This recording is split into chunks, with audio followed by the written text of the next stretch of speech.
September 29, 2026. Riverbend Maximum Security Institution, Nashville, Tennessee.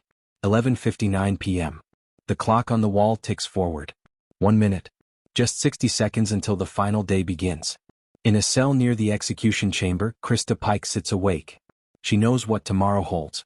At 50 years old, after spending 3 decades behind bars, she has exactly 24 hours left to live. There's no escaping the silence. No more appeals to file. No last-minute interventions. The Tennessee Supreme Court has spoken. Tomorrow morning, September 30, 2026, Krista Pike will walk into the execution chamber at Riverbend and become the first woman executed in Tennessee in over 2 centuries. What goes through someone's mind when they know they have exactly 24 hours left to live? Pike was 18 when she committed a crime so brutal that it shocked the nation. She tortured and killed 19-year-old Colleen Slemmer, a fellow student at a job training program. She carved a pentagram into Slemmer's chest. She took a piece of her skull as a trophy.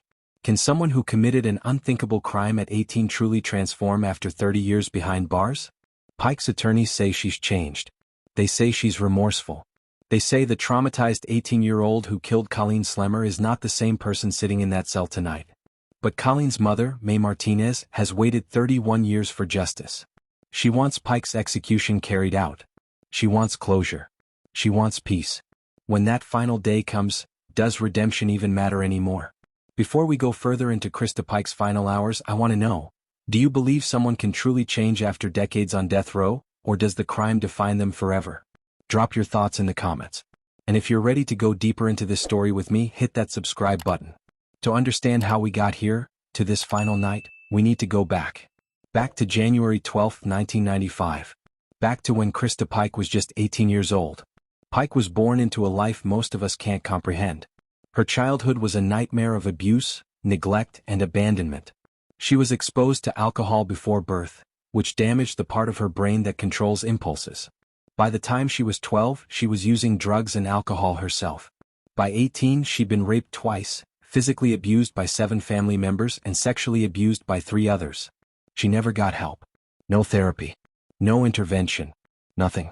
In 1995, Pike was enrolled at the Knoxville Job Corps Center, a vocational training program meant to give struggling young people a second chance. There, she met 17-year-old Tatterall Shipp and they started dating. She also met 19-year-old Colleen Slemmer, another student in the program. Pike became convinced that Slemmer was trying to steal Shipp away from her.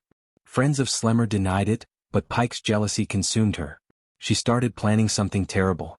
On the night of January 12, 1995, Pike and Shipp lured Slemmer to a secluded, abandoned steam plant near the University of Tennessee campus. They told her they wanted to make peace, that they'd smoke marijuana together. Slemmer went willingly. What happened next was unspeakable. For more than 30 minutes, Pike and Shipp tortured Slemmer. They beat her, stabbed her, carved a pentagram into her chest. When Slemmer begged them to stop, Pike refused because the victim wouldn't stop talking. Pike smashed Slemmer's skull with a chunk of asphalt. When it was over, Pike kept a piece of Slemmer's skull as a trophy. She brought it back to the Job Corps campus and showed it to other students. She laughed as she described what she'd done. Pike was arrested quickly. She confessed to police. In March 1996, at age 20, she was convicted of first-degree murder and conspiracy to commit murder. The jury took only a few hours to deliberate. 8 days later, she was sentenced to death. She became the youngest woman on death row in the United States. That was 30 years ago. 3 decades. Pike spent nearly 10 years in solitary confinement, isolated in a cell the size of a parking space with almost no human contact. As the only woman on Tennessee's death row, she was housed alone while male inmates lived together. In September 2024, she finally won a settlement that ended her isolation and gave her the chance to work, eat meals with other women, and have more time outside her cell. But now, on this September night in 2026, none of that matters anymore. The execution is scheduled for tomorrow morning. Her time has run out. On September 30, 2025, the Tennessee Supreme Court made it official. Krista Pike's execution was scheduled for exactly 1 year later, September 30, 2026. The order wasn't a shock. Pike's attorneys had been fighting for decades, filing appeal after appeal, but the courts kept denying them. Still, when that execution date was set, it became real in a way it never had been before. Pike now had 365 days. A countdown. Her legal team immediately went to work. They had 1 year to convince anyone, that Pike's life was worth sparing. Their arguments were the same ones they'd been making for years. Pike was only 18 when she killed Colleen Slemmer, just 1 year older than the cutoff for juvenile sentencing. She suffered from severe mental illness that wasn't diagnosed until years later: PTSD, bipolar disorder, and brain damage from prenatal alcohol exposure. Her childhood was a horror show of abuse and neglect that was never properly presented at trial. Her attorneys argued that if Pike were tried today for the same crime, she wouldn't receive the death penalty. Times had changed. Science had changed. The law had evolved. But the state had its own arguments. Pike didn't just kill Colleen Slemmer, she tortured her for over 30 minutes. She stabbed her repeatedly, carved symbols into her chest, beat her with chunks of asphalt. When Slemmer begged for her life, Pike kept going. When Slemmer tried to bargain, offering to walk back to Florida and leave forever, Pike told her to shut up and cut her throat again. This wasn't a moment of lost control. It was calculated cruelty. The state said justice demanded Pike's execution. Colleen's family deserved it. Among those advocating loudest for the execution was Mae Martinez, Colleen Slemmer's mother. For 31 years, Martinez has carried the weight of her daughter's death. She's had to live knowing that the piece of Colleen's skull Pike took as a trophy still sits in state custody somewhere. She's had to endure decades of appeals while Pike remained alive. Martinez wants closure. She wants the execution to proceed. She wants justice for her daughter, who was only 19 when she died begging for her life in those woods. Throughout that year, Pike's lawyers filed appeals, petitions for clemency, and requests for stays of execution. But in the end, every door closed. Every appeal was denied. The courts ruled that Pike's execution would proceed as scheduled. For Pike, sitting in her cell as September 2026 approached, there was nothing left to do but wait. No more hope. No more last-minute saves. Just the reality that tomorrow morning she would die. How would you spend that time? Would you fight until the last second, or would you find peace? Let me know what you think in the comments below, and don't forget to like this video if you're finding this story as thought-provoking as I am. September 29, 2026.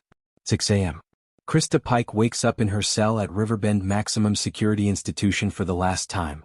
The guards bring her breakfast, nothing special, just the standard prison meal served to everyone else. She picks at it. How do you eat when you know this is your last day alive? The hours ahead are structured by Tennessee Department of Correction protocol. She's allowed visitors. She can speak with her attorneys. She can receive spiritual counsel if she wants it. But mostly it's just waiting. Watching the clock tick forward. Counting down the hours until midnight when they'll come for her.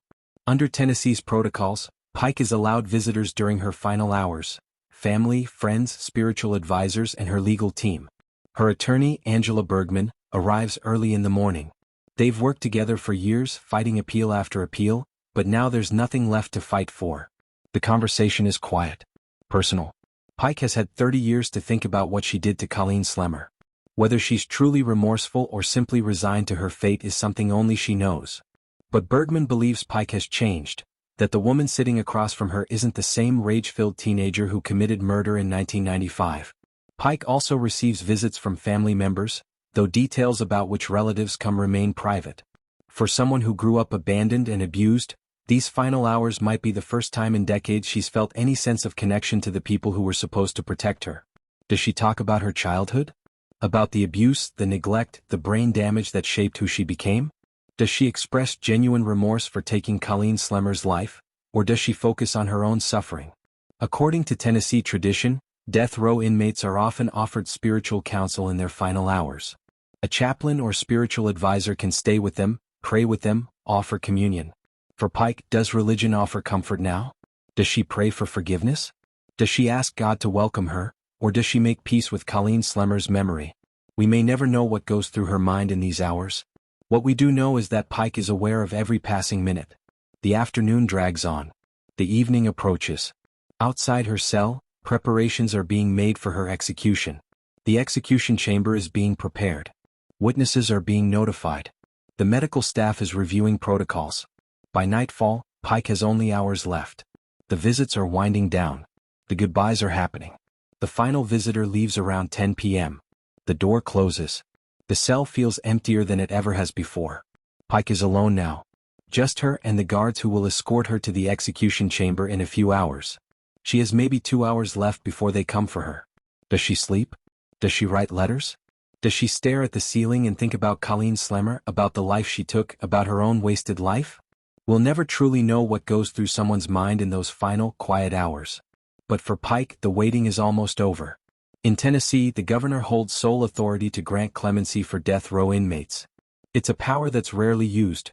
Governor Bill Lee has presided over 6 executions since taking office in 2019, and the last time a Tennessee governor granted clemency to a death row inmate was in 2011. But Pike's attorneys still file a petition. It's the only option left. They make their case to Governor Lee. Krista Pike deserves mercy. She was 18 when she killed Colleen Slemmer, barely an adult. Her brain was damaged before she was even born. Her childhood was a nightmare. She was exposed to alcohol in the womb, which permanently damaged her ability to control impulses. By age 12, she was using drugs and alcohol. By 18, she'd been raped, beaten, and sexually abused by multiple family members. She never received therapy, never got mental health treatment, never had anyone who cared enough to help her. And here's the thing that matters most, her attorneys argue. Pike was just 18 when she killed Slemmer. If she'd committed the crime 1 year earlier, at 17, she wouldn't even be eligible for execution. But the state's response is swift and uncompromising. Yes, Pike was young. Yes, she had a traumatic childhood. But none of that erases what she did to Colleen Slemmer. Prosecutors remind everyone of the details. Pike didn't just kill in a moment of rage. She planned it. She lured Slemmer to those woods. She tortured her for over 30 minutes. She carved a pentagram into her chest. She took a piece of her skull home as a souvenir. They also point to Pike's behavior on death row, specifically her 2001 attack on fellow inmate Patricia Jones. Pike tried to strangle another inmate with a shoestring in an attack that lasted nearly an hour. She was convicted of attempted murder for that assault. Even behind bars, even after being sentenced to death, Pike remained violent. Mae Martinez, Colleen's mother, makes her position clear. She wants the execution to proceed. For 31 years she's carried the weight of her daughter's death. That piece of Colleen's skull that Pike kept as a trophy still sits in state custody. Martinez deserves closure. Colleen deserves justice. Governor Lee reviews the petition. He weighs the arguments. And in the end he denies it. There will be no clemency. No last-minute reprieve. No governor's intervention. The execution will proceed as scheduled. This is the moment where everything becomes real. No more appeals, no more hope. If you were on that parole board, what would you have decided? Would you grant clemency, or would you let the execution proceed? Share your perspective in the comments. I'm really curious to hear what you think. And if you haven't already, hit that like button. September 29, 2026. 8 p.m. In Tennessee, death row inmates are allowed $20 to spend on their last meal. It's a small gesture of humanity in an otherwise dehumanizing process. A final choice, a last taste of something familiar. We don't know what Krista Pike requests. Maybe it's comfort food from her childhood, something her mother made before abandonment became Pike's reality. Maybe it's something simple. Or maybe, like some inmates before her, she declines the meal altogether. Whatever she chooses, it's her last. The meal arrives. Pike eats alone in her cell, or perhaps she doesn't eat at all. For many death row inmates, the last meal is about nostalgia. A taste of home, of childhood, of happier times before everything went wrong. For others, it's a ritual they can't stomach. By 9 p.m., the meal is cleared away. The final visits are ending. Her attorney says goodbye. Any family members who came offer their final words. A spiritual advisor, if she requested one, offers a last prayer. Once everyone leaves, Pike is escorted to a holding cell near the execution chamber. The walk is silent, flanked by correctional officers who have witnessed this process before. Pike knows these are her last moments outside of chains, her final hours with a view beyond concrete walls. Inside she waits in a stark cell. The air is thick with finality. The clock ticks closer to midnight. No phone calls, no visitors, just the distant sounds of the prison winding down for the night. Here Pike is left with only her thoughts. Regret, fear, acceptance, alone at the edge of her own ending. In a letter Pike wrote years earlier, she tried to explain herself. Reflect on the gravest error you made as a reckless youth. Mine was monumental, unforgettable, and devastated numerous lives. She expressed remorse, claiming she had transformed during her decades behind bars. But tonight, in these final hours, we don't know if she writes anything new. We don't know if she apologizes again to Colleen Slemmer's family, or if she simply sits in silence, waiting for the end. The clock moves past 10 p.m. Pike has been awake for over 16 hours. She's alone now except for the guards who watch her through the window, making sure she doesn't try to harm herself. They monitor her every movement, every breath. What does she think about in these hours? Does she replay her life? The abuse, the abandonment, the night she killed Colleen Slemmer? Does she wish she could go back and make different choices? Does she pray? Does she cry? The silence is heavy. The waiting unbearable. At 11:30 p.m., the guards come for her. It's time. They escort her from the holding cell toward the execution chamber. The walk is short, maybe 20 steps, but it's the longest walk she'll ever take. September 30th, 2026. 12 a.m. The guards escort Krista Pike down a narrow hallway at Riverbend Maximum Security Institution. The execution chamber is just ahead, a small, sterile room with cinder block walls. Inside there's a gurney for lethal injection and an electric chair. Both methods available to inmates who committed crimes before 1999. Pike chose lethal injection. Or perhaps she didn't choose at all, and the state made the decision for her. Lethal injection is the default when inmates don't specify a preference. In the witness room, separated by glass, people are waiting. May Martinez, Colleen Slemmer's mother. Media representatives. Prison officials. Pike is strapped to the gurney. Her arms are extended to the sides, secured with leather restraints. And 4 team begins inserting catheters into her veins, one in each arm. Under Tennessee's current protocol, the execution uses a single drug, pentobarbital. It's a barbiturate that induces unconsciousness, then stops breathing, then stops the heart. The state changed to this method in December 2024 after problems with their previous 3-drug protocol. Before the drugs are administered, Pike is given a chance to make a final statement. The warden asks if she has any last words. Does Pike speak? Does she turn her head toward the witness window and apologize to May Martinez and Colleen Slemmer's family? Does she maintain the remorse she expressed in letters years earlier, calling the murder the gravest error of her reckless youth? Or does she remain silent, letting her death speak for itself? We don't know. But whatever she says, or doesn't say, these are the last words Krista Pike will ever speak. At 12:15 a.m., the warden gives the signal. In a room adjacent to the chamber, medical personnel begin the lethal injection. The pentobarbital flows through the 4 lines into Pike's veins. It's a single drug designed to induce unconsciousness, then stop her breathing, then stop her heart. Within seconds, Pike's eyes close. Her breathing slows.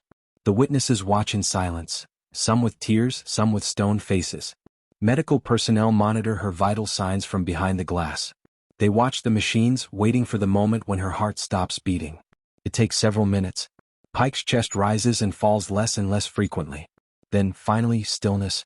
At 12:28 a.m. on September 30th, 2026, a physician enters the chamber and checks for a pulse. There is none. He checks for breathing. Nothing. Krista Gale Pike, age 50, is pronounced dead. She becomes the first woman executed in Tennessee in over 200 years. The youngest person ever sentenced to death in the United States has finally reached the end of a journey that lasted 3 decades. In the witness room, May Martinez watches silently. After 31 years of waiting, it's over. Her daughter's killer is gone. The execution is over. Krista Pike is gone. But the questions remain. Pike became the first woman executed in Tennessee in over 200 years. She was also the first person executed in the state for a crime committed at age 18 since the death penalty was reinstated in 1976. These facts alone make her case historic, but they also make it controversial. Even as her body was removed from the execution chamber, people on both sides of the issue continued to debate. Was this justice? Or was this the state killing a woman who never stood a chance? Can someone who suffered extreme childhood trauma be held fully accountable for their actions?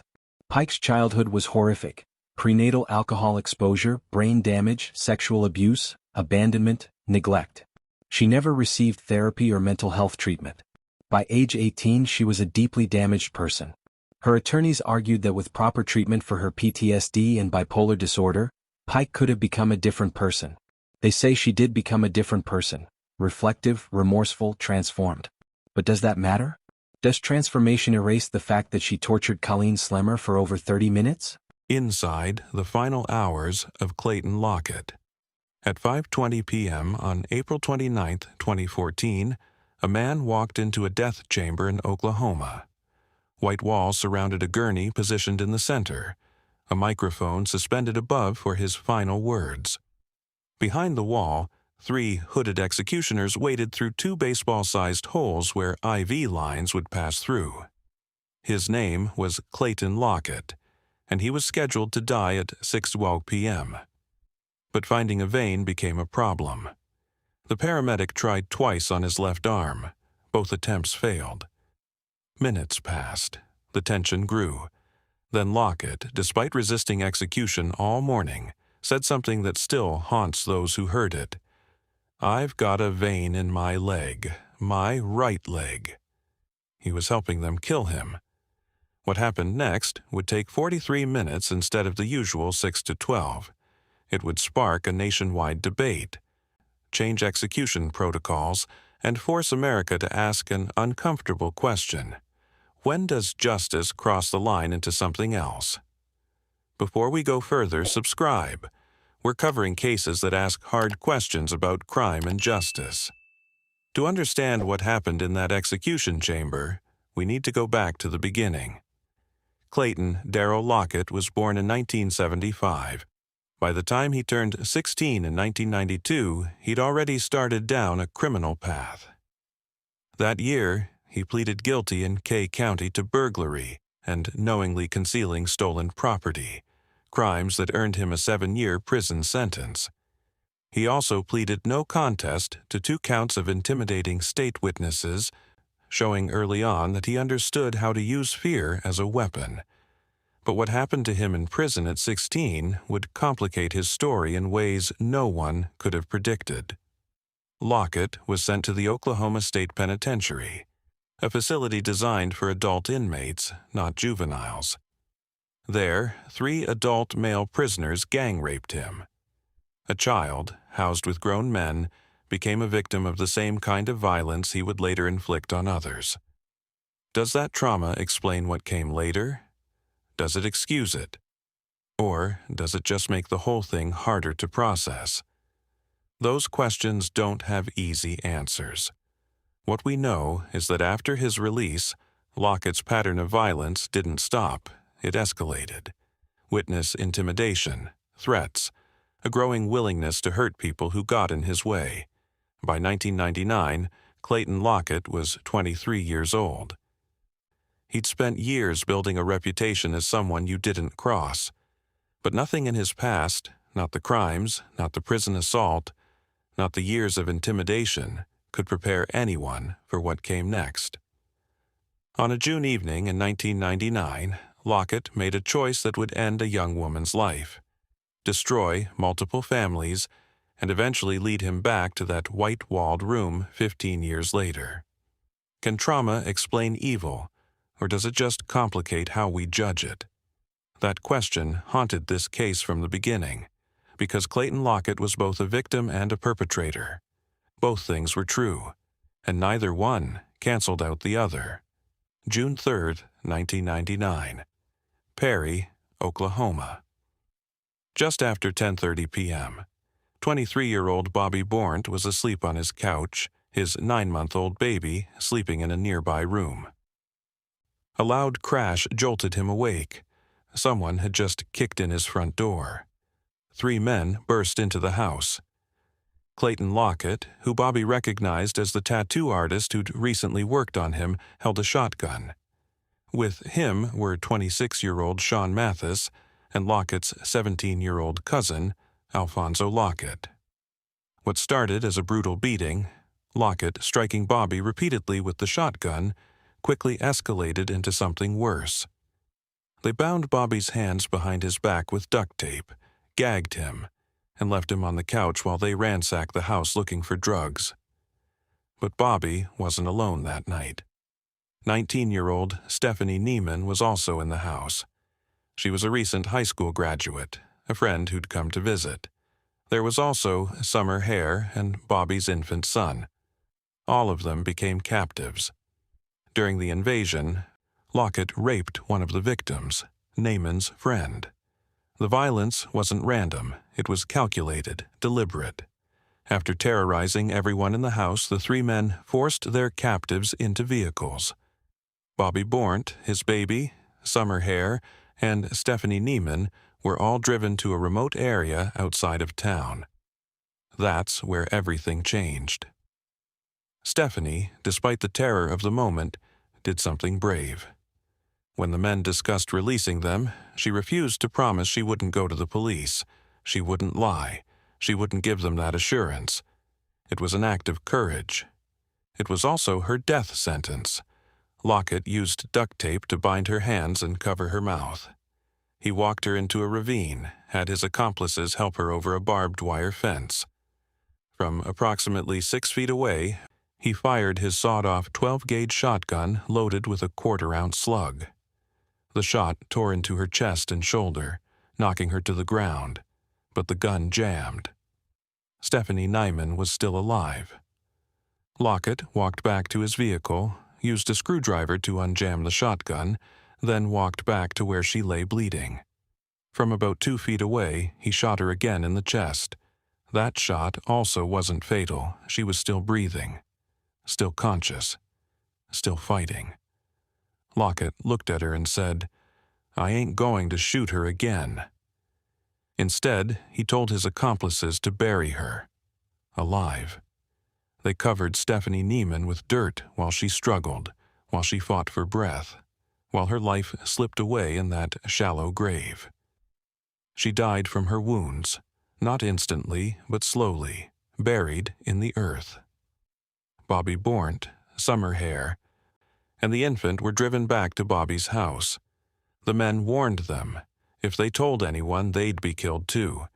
Then they were released. Stephanie Neiman's last moments were filled with courage and terror. She was 19 years old, a recent graduate with her whole life ahead of her. She'd done nothing except refuse to promise silence to men who'd already proven they were capable of unspeakable violence. If stories like this remind you why we need to remember victims' names, leave a comment below. Say her name, Stephanie Neiman. The next day, June 4th, 1999, Bobby Bornt and Summer Hare made a choice that took more courage than most of us will ever need.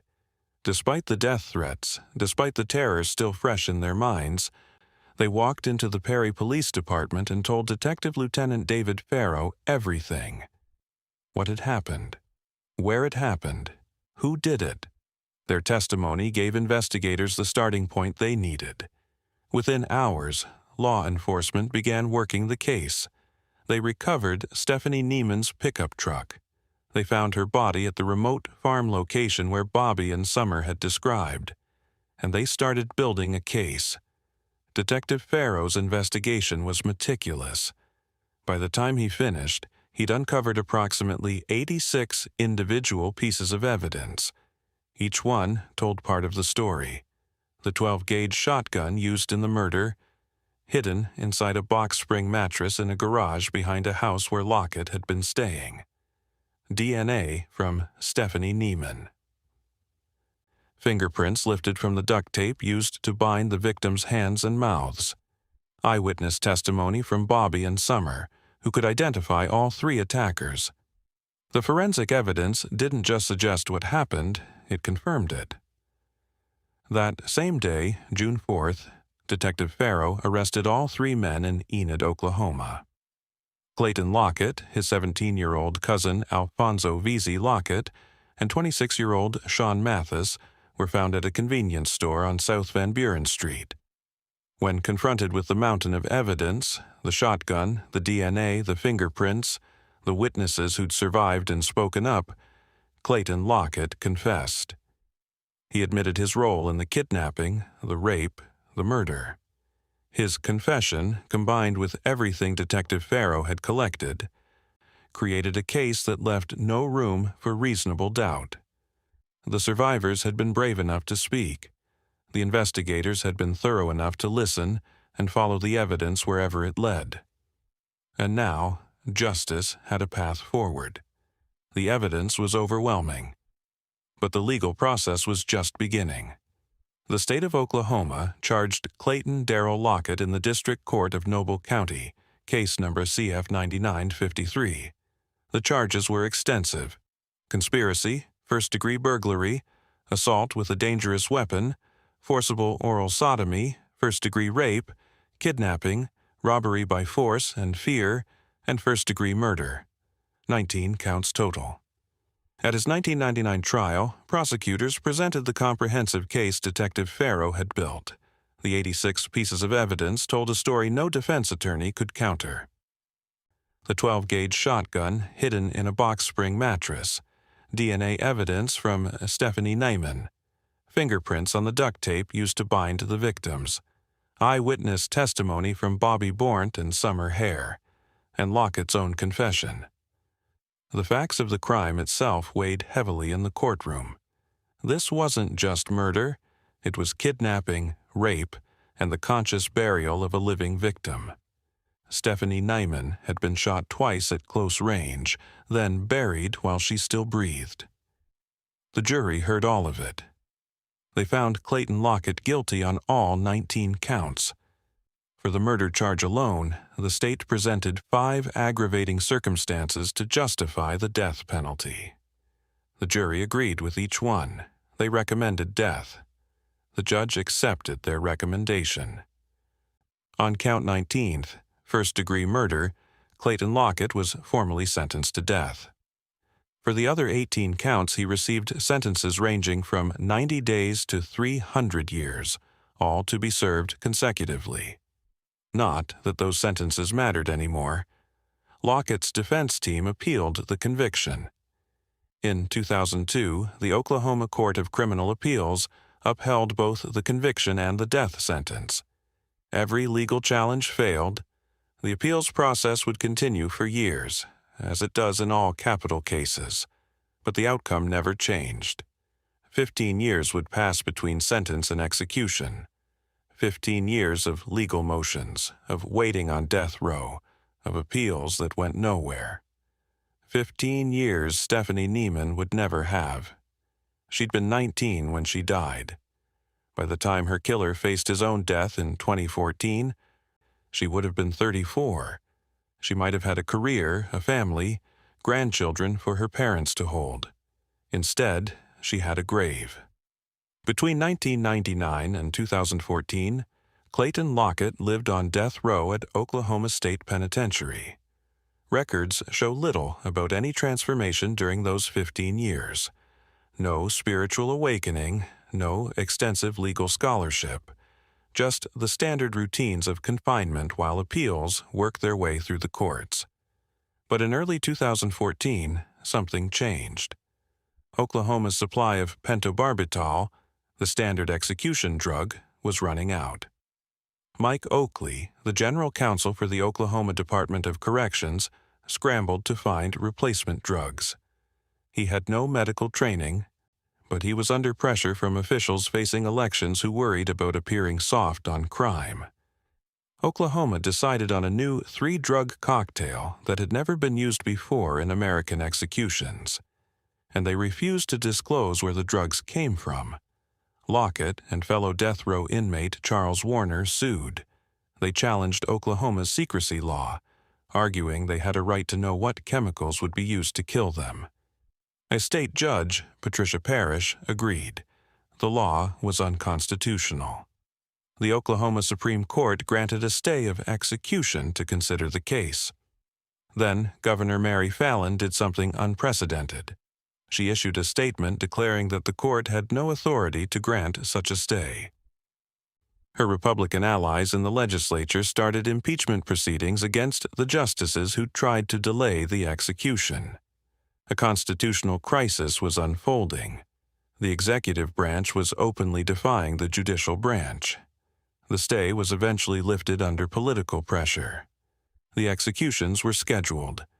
Clayton Lockett at 6 p.m. on April 29, 2014, Charles Warner at 8 p.m. the same evening. This political battle set the stage for April 29, 2014. What's your take on execution drug secrecy? Should states disclose these details? Let me know in the comments. Tuesday morning began with resistance. When prison staff arrived at Clayton Lockett's cell for routine pre-execution procedures, he refused to cooperate. He wouldn't allow them to restrain him for transport to the medical examination room. Guards deployed a taser, the electric shock forcing compliance where words had failed. They escorted him to a room for an X-ray exam, standard protocol. That's when medical personnel discovered the cut on his right arm, self-inflicted. Staff examined the wound and determined stitches weren't necessary, but the message was clear. Lockett was unraveling. Sometime before the execution, Lockett had submitted his final meal request through the required 30-day information packet.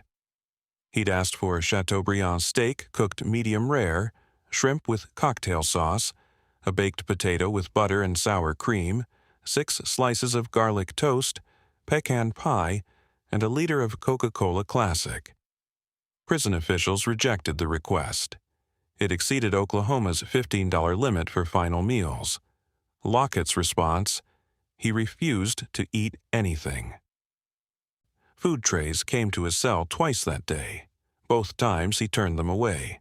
He also refused visits from his attorneys. The hours passed. At 5:20 p.m., 11 hours after being tasered, a 5-member strap-down team arrived at his cell. They escorted Clayton Lockett from death row to the execution chamber. The room waited for him. White walls, stark and clinical. A polished floor that reflected the overhead lights.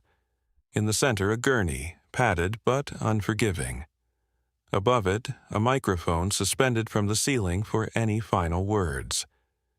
2 baseball-sized holes had been drilled through one wall, allowing IV lines to pass into an adjacent chemical room where 3 executioners stood, faces hidden behind hoods.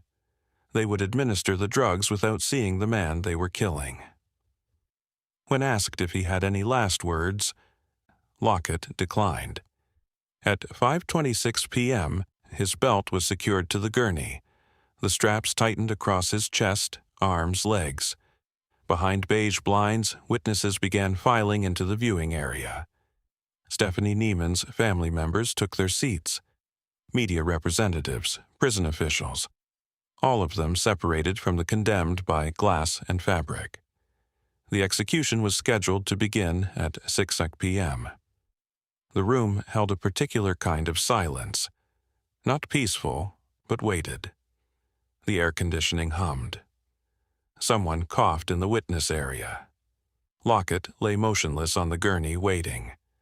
No one knew yet that the preparation process would take far longer than anticipated.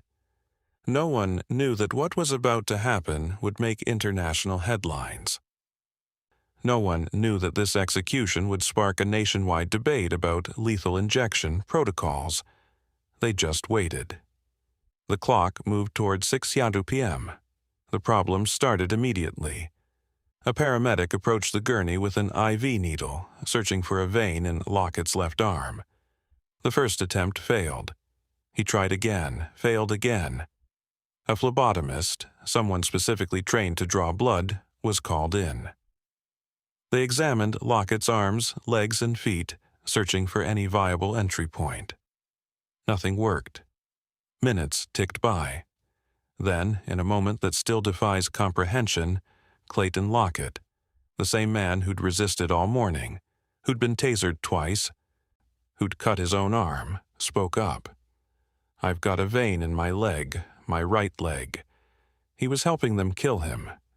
He admitted he'd intentionally dehydrated himself in the days leading up to the execution, but insisted he still had some viable veins they could use.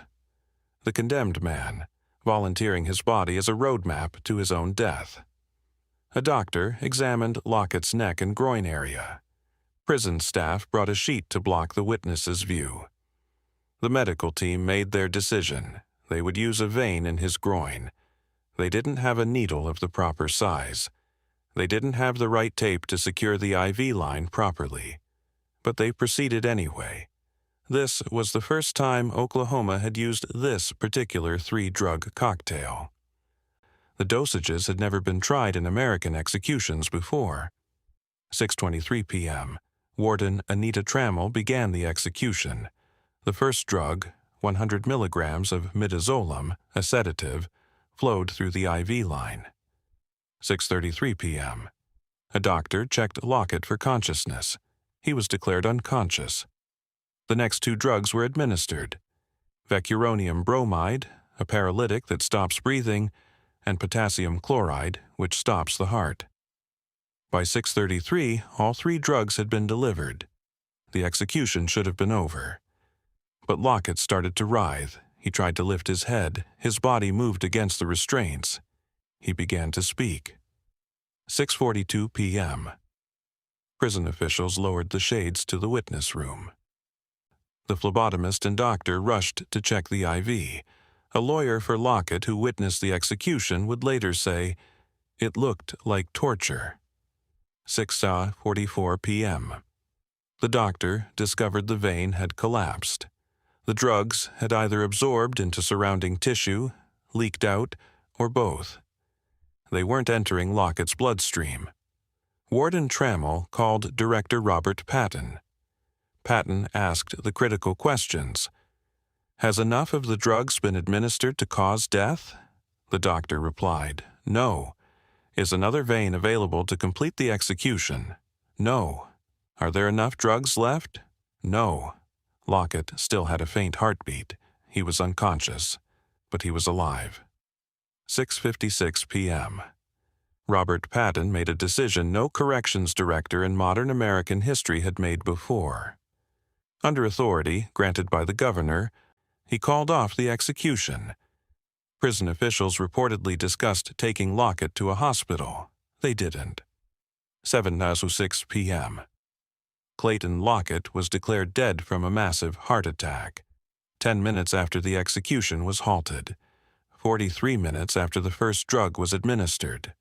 No life-saving measures were given. According to the Oklahoma Department of Corrections, the average time for an inmate to be pronounced dead in the previous 19 executions had been 6 to 12 minutes. This took 43. In the witness room, Stephanie Nyman's family had watched it all unfold. They'd come expecting closure. Instead, they witnessed something no one had anticipated. At 8:00 p.m., Charles Warner was supposed to be led into that same chamber for his scheduled execution. Director Patton postponed it indefinitely. Something had gone catastrophically wrong, and the whole world was about to find out Charles Warner had been waiting in a holding cell for his 8 p.m. execution, scheduled in the same chamber, using the same drug protocol. Director Patton postponed it immediately. Warner would receive a 14-day stay. He'd eventually be executed 9 months later, on January 15, 2015. But that night, everything stopped. Governor Mary Fallin requested a full review of the execution process. Patton went further in his recommendations to the governor. Conduct a complete review of execution protocols, indefinitely suspend all executions, and launch a thorough investigation into what went wrong. When the investigation findings were released, they confirmed what witnesses had already suspected. The viability of the IV access point was the single greatest factor that contributed to the difficulty in the execution. The documents revealed chaos, a medical team without properly sized needles, staff struggling to find usable veins for nearly an hour, untested drug protocols at dosages never before tried in American executions, improper tape that couldn't secure the IV line. The case exploded internationally. President Barack Obama called Lockett's execution deeply disturbing and ordered Attorney General Eric Holder to review federal execution policies. The White House said it fell short of humane standards. Human rights organizations condemned what had happened. Ryan Kiesel of the ACLU of Oklahoma said the state had used a science experiment to cause a man to die in pain over more than 40 minutes. Human Rights Watch called it state-sanctioned torture. Defense attorneys demanded transparency. Madeline Cohen, Warner's lawyer who'd witnessed the execution, stated bluntly, "Clayton Lockett was tortured to death." The uncomfortable question hung in the air: when does justice become cruelty? But while the legal and political debate raged over drug protocols and constitutional rights, one name deserved to remain at the center of the conversation: Stephanie Nyman. She was 19 when Clayton Lockett killed her. She'd shown courage in her final moments by refusing to promise silence, and her family had attended that execution hoping for closure. They witnessed something else entirely. This case is still shaping how America views capital punishment. If this made you think differently, hit that like button and subscribe for more stories that challenge us. Clayton Lockett's case forces us to hold two truths at once. He committed a brutal crime that deserved accountability. Stephanie Nyman's death was horrific, senseless, cruel. Her family deserved justice, but the system designed to deliver that justice failed catastrophically. What happened in that execution chamber raised questions about our methods, our protocols, our humanity. These stories matter not because they're entertaining, but because they teach us something about the systems we've built and the consequences when those systems break down. They remind us that real lives, victims and perpetrators, exist at the center of these debates. If you know someone interested in true crime stories that go deeper than the headlines, share this video with them. Turn on notifications. We're covering more cases that challenge how we think about crime, punishment, and justice. Next time, we'll examine another case where the line between justice and vengeance blurred. But for now, remember the name that should have always been first: Stephanie Nyman. The sound comes first. Metal on metal. A door somewhere down the corridor slides open with a mechanical groan that echoes off concrete walls. Then footsteps. Heavy boots on cold floors. Another door, another clang. The rhythm is familiar. It's been the same for 7,065 days. Brenda Andrew opens her eyes. The cell at Mabel Bassett Correctional Center measures roughly 6 feet by 9 feet, about 54 square feet total. Smaller than most parking spaces. There's a steel bed bolted to the wall, a steel toilet, a small sink. When she stands in the center and stretches out her arms, her fingertips can nearly touch both walls. She's 61 years old now. She's been here for over 21 years. Morning announcements crackle through speakers mounted somewhere outside. The voice is automated, distant.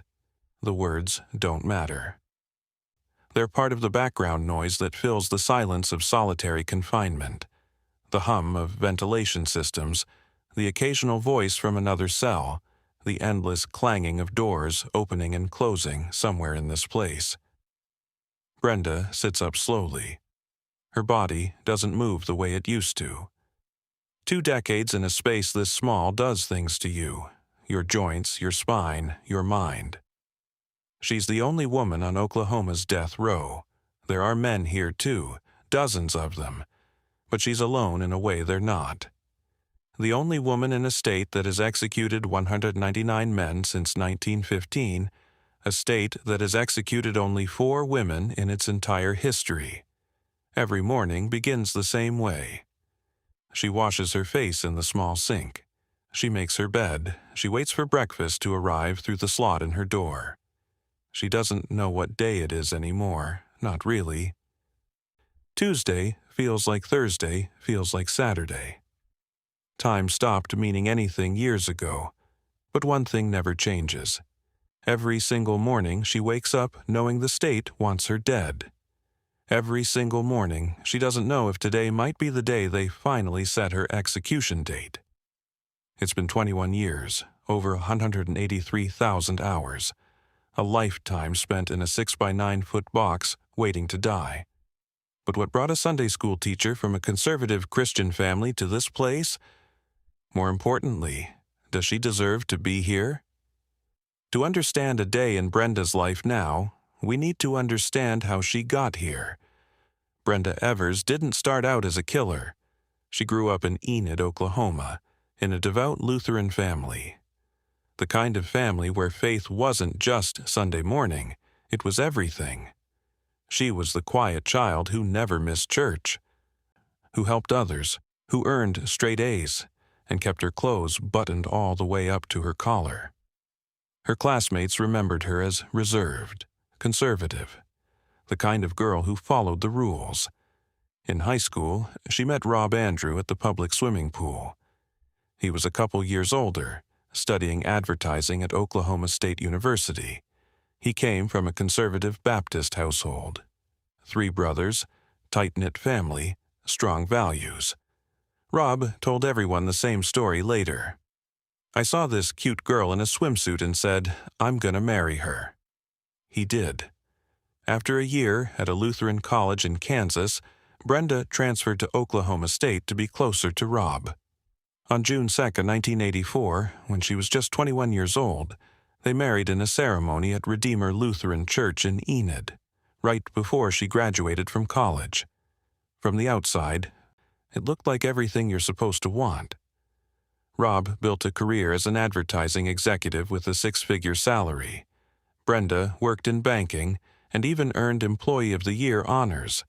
They moved to Texas for Rob's job, then back to Oklahoma when he insisted on coming home. In 1990, their daughter Tricity was born. 4 years later, their son Parker. Brenda left banking to become a stay-at-home mother. She started teaching Sunday school at North Point Baptist Church in Oklahoma City. Every week she stood in front of children and taught them about faith and morality, the perfect Christian family. But something changed. By her 30s, the woman who once buttoned her clothes all the way up started dressing differently. Tight-fitting clothes, low-cut shirts, lots of cleavage exposed. Church members noticed. They whispered. This wasn't the Brenda they knew. She wasn't happy. Friends later said she told them she should never have married Rob. The marriage counseling sessions with their pastor didn't help. By the late 1990s, she was looking elsewhere for affection, for something Rob couldn't give her. In 1999, Rob introduced her to a new friend from church. His name was James Pavat. He was 44 years old, recently divorced, and worked as an insurance broker. He was also a Sunday school teacher. The Pavat and Andrew families socialized together, ate dinners at each other's homes. Brenda and James connected.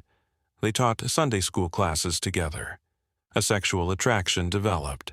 News of the affair spread through the church. Both were eventually asked to stop teaching, but they didn't stop seeing each other. James Pavat sold Rob an $800,000 life insurance policy. Brenda was the primary beneficiary. By October 2001, Brenda had filed for divorce against Rob's wishes. Rob moved out, leaving Brenda with the 2 children. He tried to have Brenda removed as his beneficiary on the insurance policy. By November 2001, something was about to break. She had everything. A successful husband, 2 children, a home in a nice neighborhood, respect in her church community. Then she threw it all away. Or did someone throw her away? November 20th, 2001. 2 days before Thanksgiving. Rob Andrew drove to his former family home to pick up his children for the holiday.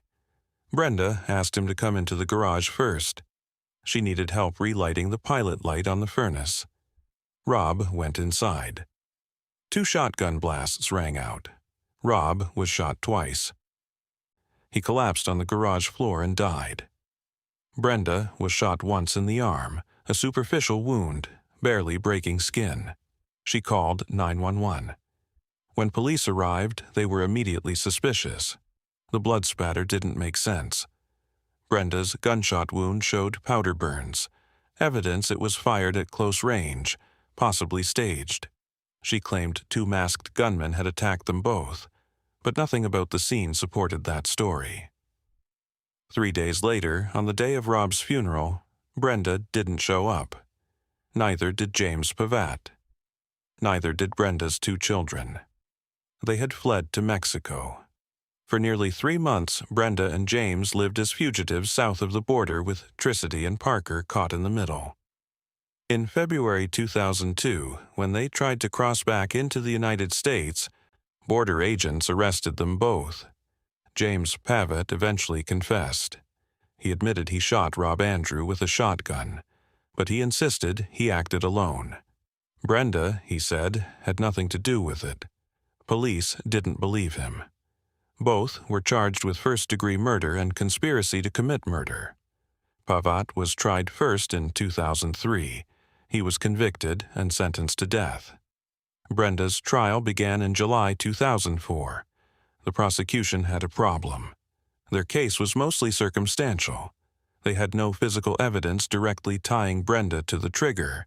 They had a lover who confessed to acting alone. They needed something else. So they went after her character. The trial became less about evidence and more about destroying Brenda as a woman. Prosecutors called witness after witness to testify about her sexual history, going back 20 years. They asked about affairs she'd had in the 1980s. They asked about dyed hair, about motels, about how many times she'd had sex in her car. They brought up her clothing. Multiple witnesses were asked to describe what she wore to dinner years before the crime, what she wore grocery shopping.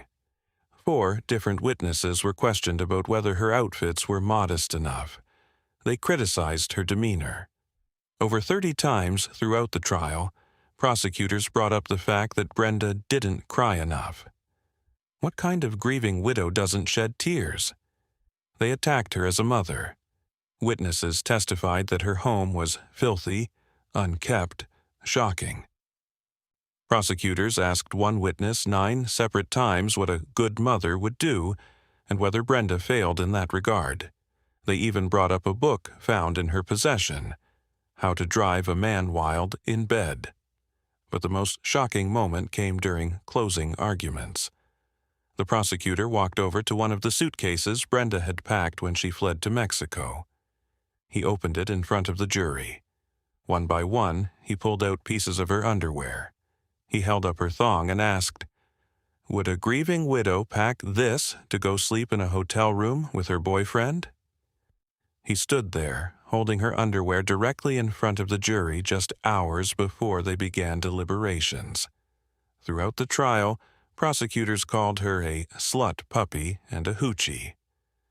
They portrayed her as a hypersexual seductress who manipulated men into doing whatever she wanted, including murder. The jury found her guilty. They recommended death.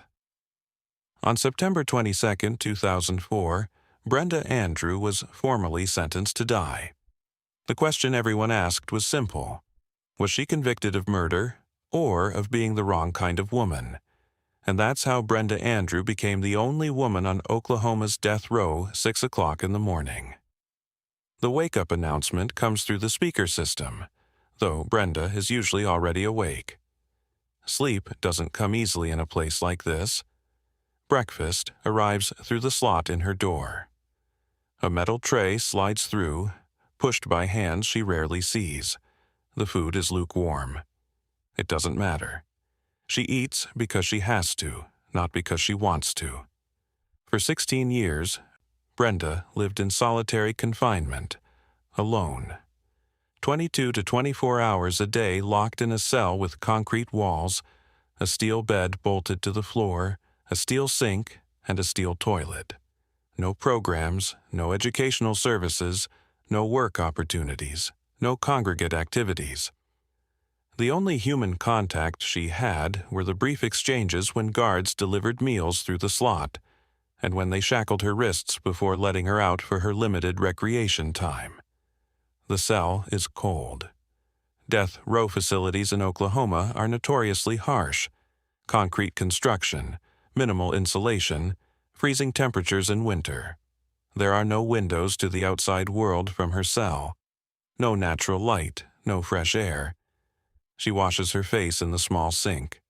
The water is cold. She makes her bed, military corners, tight sheets. It's a routine she's followed for 7,065 days, every morning identical to the one before. The waiting is the worst part, not knowing when or if her execution date will be set, not knowing if the appeals will work, not knowing if she'll die in this cell or in the execution chamber. Every day is the same. Midday. Mid-morning, the guards come for her 1 hour of recreation. They shackle her hands through the slot before opening the door. She's led to a small enclosed concrete room, roughly 20 feet by 20 feet, with an opaque skylight that blocks any real view of the sky or sun. She's alone. Always alone. She walks in circles. She stretches. She tries to move her body in ways the 6x9 cell won't allow. 60 minutes, that's all she gets.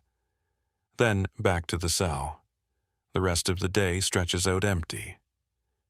She writes letters to her lawyers, appeals, paperwork, legal documents. Her case has been winding through the courts for over 2 decades.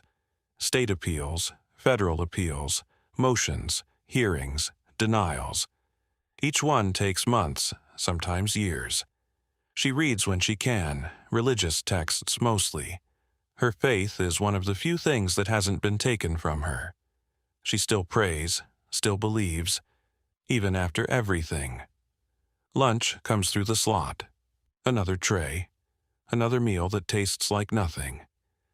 The sounds of death row fill the hours. Doors clanging open and shut somewhere down the corridor. Voices. Guards talking to each other, calling out instructions. Occasionally, another inmate shouting from their cell. But there are no other women here. Brenda is the only one. She's alone in a way the men on death row aren't. She sits on her steel bed and thinks about her children, Tricity and Parker, who lost both parents on that November night in 2001, about who she used to be, about who the prosecution said she was. The hours drag. Time moves differently when you have nothing but time. Evening. Dinner arrives through the slot just as breakfast and lunch did. She eats, she cleans her tray. She waits. Once a week, only once, she gets to see her priest. 1 hour. It's her primary source of human connection in a world designed to isolate. They talk through plexiglass, over a phone, non-contact visits. She can't touch another human being, can't shake hands, can't hug, can't feel warmth. But for that 1 hour, she's not completely alone. The rest of the evenings, she writes letters to her family, to her children, if they'll read them. To advocates who believe her trial was unfair, to people she hasn't seen in decades. Even in confinement, she tries to show compassion. She once sent dozens of letters to a grieving aunt who had lost someone close. Small acts of kindness from a woman the prosecution called a monster. She reflects on the duality of her existence. The woman the jury saw at trial, the slut puppy, the hoochie, the bad wife, bad mother, bad woman. And the woman she believes herself to be. The woman who cooked meals for sick neighbors, who walked with an elderly man suffering from Alzheimer's so he could enjoy the sunshine, who earned Employee of the Year. Which version is real? Which version matters? In her cell, alone in the silence, she wonders if anyone will ever see her as anything more than what the prosecution said she was. 8 o'clock. Lights out. The cell goes dark. Not completely. There's always a faint glow from the corridor outside, enough light so the guards can monitor her through the small window in her door. She lies on her steel bed and stares at the ceiling. 21 years. 7,665 days. Over 183,000 hours. Waiting to die. Tomorrow morning, the wake-up call will come at 6. Breakfast will arrive through the slot. She'll wash her face in the cold water. She'll make her bed. Tomorrow will be the same as today. And the day after that. And the day after that. Until the courts decide her fate. Until the state of Oklahoma decides whether she lives or dies. Until someone, somewhere, determines if the trial that put her here was fair, or if she was condemned for being a woman who didn't fit the mold society demanded. She closes her eyes. Tomorrow will be the same. 21 years changes a person. Brenda Andrew was 41 years old when she entered Mabel Bassett Correctional Center in 2004. She's 61 now. 2 decades of her life gone, taken by a system that locked her in a concrete box and left her there to wait. Death row ages you faster than normal time. The freezing conditions in winter, with concrete walls that hold the cold. The poor medical care. The isolation that eats away at your body as much as your mind. Your joints stiffen. Your back aches from sleeping on steel. Your eyes adjust to artificial light because you rarely see the sun. The psychological toll is worse. For 16 years, Brenda lived in near total isolation, the kind of confinement that human rights organizations call torture. In February 2024, the Inter-American Commission on Human Rights stepped in, issuing precautionary measures in her favor. They noted she had been held on death row for over 18 years and faced the risk of imminent execution. The uncertainty is its own form of cruelty. She doesn't know when, or if, Oklahoma will set her execution date. Every appeal brings a flicker of hope. Every denial brings crushing despair. Hope and despair cycling endlessly for 7,665 days. Her children have lived their own kind of sentence. Tricity and Parker lost both parents on November 20th, 2001. Their father was murdered. Their mother was arrested, convicted, and sent to death row. They were raised by their paternal grandparents, the family of the man their mother was convicted of killing. What does it do to children to grow up knowing their mother is on death row for murdering their father? To see their family torn apart in the most public, violent way possible? To hear people call their mother a slut puppy and a hoochie on the news? Do they visit her? Do they write? Do they forgive her? Or do they believe she's guilty? The file doesn't say, but the silence speaks volumes. Even judges have questioned what was done to her. Judge Arlene Johnson of the Oklahoma Court of Criminal Appeals wrote that the prosecution's evidence had no purpose other than to hammer home that Brenda Andrew is a bad wife, a bad mother, and a bad woman. She added that the effect was to trivialize the value of her life in the minds of the jurors. A woman sentenced to die not for what she did, but for who she was. For 21 years, Brenda has lived with that weight. For 21 years, nothing changed. But after 21 years, something changed January 21st, 2025. After the Supreme Court considered Brenda's case at 11 consecutive conferences, they finally made their decision. In a 7-2 ruling, the justices did something rare. They issued a per curiam opinion, summarily reversing the lower court's decision. The Supreme Court ordered the 10th Circuit Court of Appeals to take another look at Brenda's case and answer one critical question. Was the prosecutor's evidence about her sexual behavior and clothing so prejudicial that it made her trial fundamentally unfair? The court's unsigned opinion was clear. The Constitution prohibits prosecutors from introducing evidence so prejudicial that a criminal trial becomes fundamentally unfair. The justices acknowledged that prosecutors had introduced sex-based stereotypes throughout Brenda's trial: the outfits she wore to dinner, the underwear she packed for vacation, testimony about her sexual history, and lectures about how good mothers ought to behave. Years earlier, when the case was before the 10th Circuit, Judge Robert Bacharach had written a powerful dissent.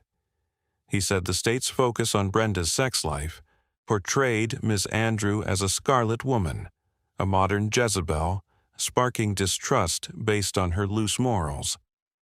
He argued that this evidence plucked away any realistic chance the jury would seriously consider her version of events.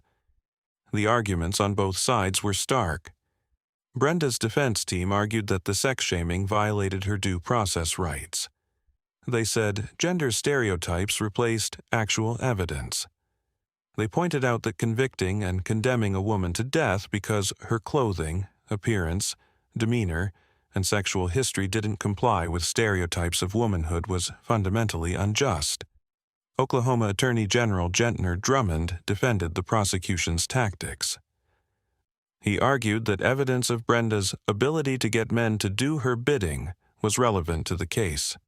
He suggested her sexual behavior proved she could have manipulated James Pavat into killing her husband. But the Supreme Court didn't buy it. Justices Clarence Thomas and Neil Gorsuch dissented, arguing that prosecutors had presented overwhelming evidence that Brenda participated in her husband's murder, and that sex and marriage were unavoidable issues at her trial. But they were outvoted 7-2. On June 19, 2025, appellate judges heard new arguments in Brenda's case. Her lawyers described how, on every day of its capital case against her, the prosecution offered evidence of her sex life, appearance, demeanor, or capabilities as a mother. They argued this deeply gendered evidence irretrievably prejudiced the fairness of her trial. Now it's November 2025. Brenda is still waiting for the 10th Circuit's decision, still in her cell at Mabel Bassett, still the only woman on Oklahoma's death row, still waiting to learn if she'll get a new trial, if her conviction will be overturned, or if her death sentence will stand. A glimmer of hope after 21 years of darkness. But hope can be the cruelest thing on death row. Brenda Andrews' story isn't unique, it's part of a larger pattern. Since Oklahoma became a state in 1907, only 4 women have been executed. Between 1915 and 2014, the state executed 192 men and just 3 women. The last 3 women to die, Wanda Jean Allen, Marilyn Plants, and Lois Nadine Smith, were all executed in 2001. The same year Rob Andrew was murdered. Nationwide, women represent only about 2% of all death sentences. Between 1973 and 2022, just 186 death sentences were imposed on women out of over 8,700 total. Actual executions of women are even rarer. Only 18 women have been executed in the United States since 1976. So why do some women end up on death row while most don't? Research shows a clear pattern. Women who receive death sentences are frequently those perceived as violating gender norms. They're labeled bad mothers, unfaithful wives, or sexually promiscuous. Sociologist David Baker studied 42 cases of women sentenced to death for spousal murder between 1632 and 2014 and found that stereotypes about female sexuality played a central role in securing death sentences. The parallel to racial bias is striking. In 2017, the Supreme Court ruled in favor of a black death row inmate whose trial included testimony that he was statistically more likely to be violent because of his race. The court said using racial stereotypes to secure a death sentence violated his constitutional rights. Brenda's lawyers argued the exact same thing happened with gender stereotypes. The prosecution portrayed her as a hypersexual seductress, using her sexual behavior as proof she was capable of murder. But how many other women have been convicted based on who they are rather than what they did? Legal experts filed a brief describing the dangerous precedent, using a woman's sexual behavior as evidence of criminal intent. This isn't about justice, it's about punishment for failing to fit society's expectations of womanhood. The question hangs in the air, uncomfortable and unavoidable. If Brenda had been a man who had affairs, wore whatever clothes he wanted, and fled to Mexico after his wife was killed, would he be on death row? Or would his trial have focused solely on the evidence? There are 2 versions of Brenda Andrew. The first version, the prosecution's Brenda, is a slut puppy, a hoochie, a modern Jezebel, a manipulative, sex-crazed seductress who used her body to get what she wanted from men, a cold-blooded killer who masterminded her husband's murder for insurance money and sexual freedom, a bad wife, a bad mother, a bad woman. This Brenda wore provocative clothing to church, had multiple affairs, dyed her hair red to please a man, packed thong underwear to run off with her boyfriend days after her husband was murdered. Let her children read murder mysteries while their father lay in his grave. This Brenda was deviant, unnatural, a threat to decent society. The second version, the defense's Brenda, is different. This Brenda was the glue that held her family together. She earned Employee of the Year at her banking job. She cooked meals for sick neighbors. She walked with an elderly man suffering from Alzheimer's disease so he could enjoy the sunshine. Even from behind bars, she sent dozens of letters to a grieving aunt who needed comfort. This Brenda is a woman of faith who has maintained her innocence for 21 years. A victim of gender bias and prosecutorial misconduct. A human being stripped of her humanity and reduced to an archetype. The deviant woman who must be destroyed. So, which version is true? Maybe she's both. People contain multitudes. A woman can have affairs and still be a caring mother. She can wear revealing clothing and still help her neighbors. She can make terrible choices and still be compassionate. She can even be guilty of murder and still deserve a fair trial. Maybe she's neither. Maybe the real Brenda Andrew exists somewhere between these two extremes. More complicated, more human than either version allows. Or maybe the truth doesn't matter at all. Not when stereotypes are more powerful than evidence. Not when a prosecutor can wave a woman's underwear in front of a jury and ask them to sentence her to death because grieving widows don't pack thongs. The core question remains. Can a trial be fair when it's not about what you did, but about what kind of woman you are? Can justice exist when your sexual history matters more than the evidence? When your clothing choices become proof of murder, when failing to cry enough becomes grounds for execution? 21 years later, we're still asking, there are lessons here, if you're willing to see them. Look beyond the surface. Question whose story you're being told, and why. When someone is accused of a crime, ask yourself, are they being judged for what they did, or for who they are? Justice should be blind, not biased by gender, sexuality, or stereotypes, not swayed by underwear displayed in a courtroom, not influenced by whether someone cries enough or dresses modestly enough or behaves the way society expects them to behave. The worst crime Brenda Andrew might have committed was failing to be the woman society expected her to be. This case teaches us how easily perception becomes reality in courtrooms. How character assassination can replace evidence. How prosecutors can manipulate juries by appealing to prejudice rather than facts. The prosecution introduced evidence about Brenda's sexual history going back 20 years. Her clothing choices, her demeanor, and even the state admitted most of it was irrelevant. But irrelevant evidence can still be deadly. When you see someone being prosecuted, watch carefully. Are they being convicted based on forensics, witnesses, and physical evidence, or are they being convicted based on who they sleep with, what they wear, whether they fit stereotypes of good behavior? That distinction matters. It's the difference between justice and persecution. The truth is complicated. Did Brenda plan Rob's murder? There's evidence that suggests possible involvement. The $800,000 life insurance policy. The flight to Mexico. James Pavat's confession that he pulled the trigger. The forensic evidence about her gunshot wound. But did the jury convict her based on that evidence or based on her thong underwear? Did they sentence her to death because the facts proved she was a murderer, or because the prosecutor convinced them she was a hoochie who deserved to die? Will she die for murder or for being the wrong kind of woman?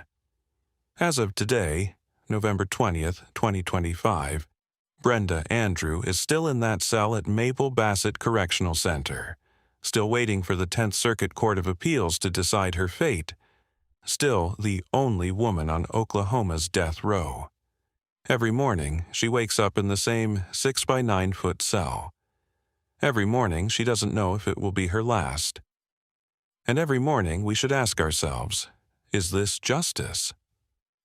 21 years, over 7,600 identical days, a lifetime spent waiting to die.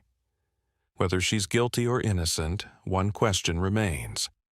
Did her trial give her a fair chance at life?